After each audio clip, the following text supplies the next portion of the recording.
বিপদ আসলেই প্রথমে বিশ্বনবী সাল্লাল্লাহু আলাইহি ওয়াসাল্লাম একটা দোয়া পড়তেন। তিনি পড়তেন ইন্না লিল্লাহি ওয়া ইন্না ইলাইহি রাজিউন। তাহলে বিপদ এলেই আমরা এখন থেকে ইন্না লিল্লাহ করব, নাকি হায় হুতাশ করবেন?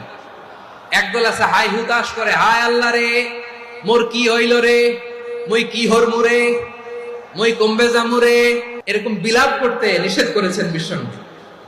কি করব, কই যাব, কি হবে, হায় হায়, এরকম হাহুতাশ আছে না নাই?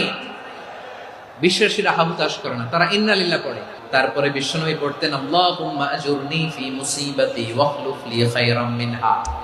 একসাথে প্রথমে পড়তেন ইন্না লিল্লাহি ওয়া ইন্না ইলাইহি রাজিউন, তারপর পরে পড়তেন আল্লাহুম্মা আজুরনি ফি মুসিবাতি ওয়াখলুফ লি খায়রাম মিনহা, মানে আল্লাহ এই যে আমি বিপদে ধৈর্য ধারণ করলাম এটার সব তুমি আমারে দাও, আর যেটা হারালাম এর চেয়ে ভালো কিছু দিয়ে মেকআপ করে দিও, ভালো কিছু দিয়ে বদল করে দিও। সুবহানাল্লাহ পড়েন।